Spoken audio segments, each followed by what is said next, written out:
کو بھی پتہ ہے, ہمیں بھی پتہ ہے کہ حکومت کی تو کوئی توجہ ہے ہی نہیں.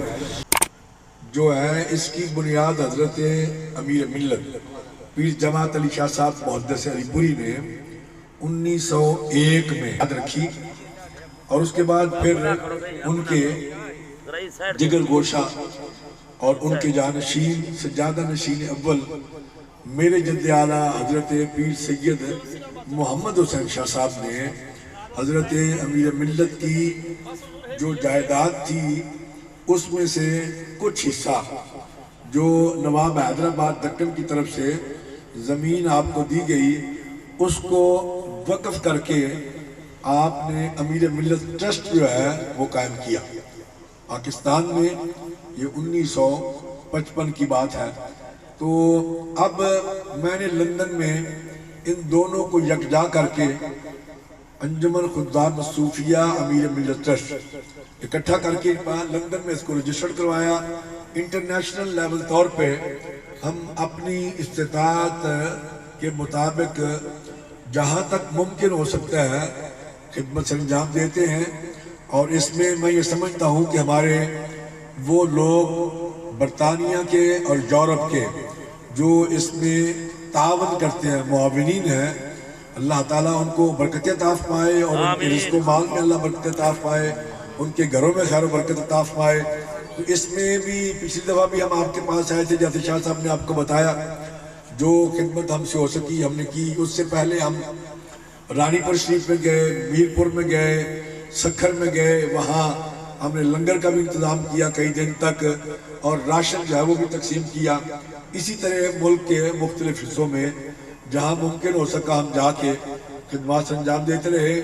پچھلی دفعہ شاہ صاحب نے ہمیں رابطہ کر کے انہوں نے بتایا کہ یہاں بہت بڑی تعداد جو ہے سادات کرام کی ہے, اور اس طرف کسی کی توجہ نہیں. حکومت تو خیر آپ تو شاہ صاحب نے بتایا تو ہم نے کہا کہ ٹھیک ہے, سادات کا پہلے حق ہے, کیونکہ میری آقا نبی کریم صلی اللہ علیہ وسلم کا ارشاد گرامی ہے. حضور فرماتے ہیں کہ لوگوں میں تمہارے درمیان دو بھاری اور وزنی چیزیں چھوڑ کے جا رہا ہوں. انی تارکم فیکم الثقلین کتاب اللہ و عترتی, اللہ کی کتاب قرآن مجید اور اپنی اہل بیت. اور دوسرے مقام پر میرے نبی نے فرمایا کہ اے لوگوں اپنی اولاد کو 3 باتیں سکھاؤ. حضور نے فرمایا سب سے پہلے ان کو میری محبت سکھاؤ. پھر میرے نبی نے فرمایا کہ ان کو میری اہل بیت کی محبت سکھاؤ. پھر حضور نے فرمایا کہ ان کے دلوں میں قرآن کی محبت راسخ کرو, یعنی قرآن کی محبت ان کے سینوں میں ڈالو اور قرآن کی محبت سکھاؤ. جب یہ تینوں چیزیں کسی میں موجود ہوں گی تو دنیا کی کوئی طاقت اس کو رگلا نہیں سکتی اور وہ اپنے عقیدے سے ہٹ نہیں سکتا. ہم اہل سنت ہے الحمدللہ, ہمارا اس پر ایمان ہے.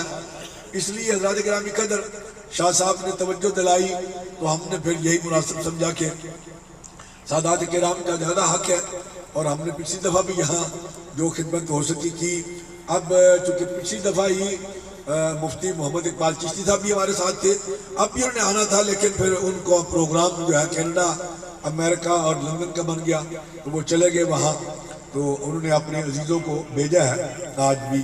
تو مفتی صاحب نے پھر دوبارہ توجہ دلائی. اس وقت انہوں نے کہا کہ جناب یہاں کے لوگوں کا یہ خیال ہے کہ سردیاں آ رہی ہیں اور ہمیں گرم بستر جو ہے وہ چاہیے. تو چونکہ اتنی بڑی تعداد میں بسترے تیار ہونے میں وقت لگا, شاہ صاحب پیر سید محمد اکرم شاہ صاحب اللہ ان کو سلامت رکھے اور صحت والی زندگی دیے, انہوں نے بڑی کوشش کر کے تو یہ بسترے جو ہے وہ آپ کے لیے تیار کروائے. اسی طرح حافظ محمد شفیق صاحب نے یہ مچھردانیاں جو ہے یہ بڑے بڑے خصوصی اہتمام سے یہ آپ کے لیے تیار کروائیں, کیونکہ اس وقت میں بھی لندن چلا گیا تھا. مفتی صاحب سے کوشش کی کہ وہ آ کے تقسیم کر جائیں, لیکن وہ بھی مصروفیات میں تھے, اس لیے پھر وہ یہ تقسیم اس وقت نہ ہو سکی. اب ہم ساتھ ہی لے ہیں تاکہ وقت تو گزر چکے ہیں, کیونکہ یہ گرمیوں میں زیادہ ضرورت ہوتی ہے ڈینگی کی وجہ سے. تو شاہ صاحب جیسے تقسیم کریں گے انشاءاللہ. تو یہ آپ سب حضرات تشریف لائے, آپ کے آنے کا بھی شکریہ. اور جن احباب نے اس میں تعاون کیا ہے, بالخصوص لندن کے احباب, اگر ایک آدھ کا نام لوں گا تو پھر مناسب نہیں ہوگا, بہت سے احباب نے تعاون کیا اور وہ کرتے بھی ہیں. آپ نے ان کو اپنی دعاؤں میں بھی یاد رکھنا ہے. اللہ تعالیٰ ہمارا آنا قبول و منظور پائے. اللہم صلی علی سیدنا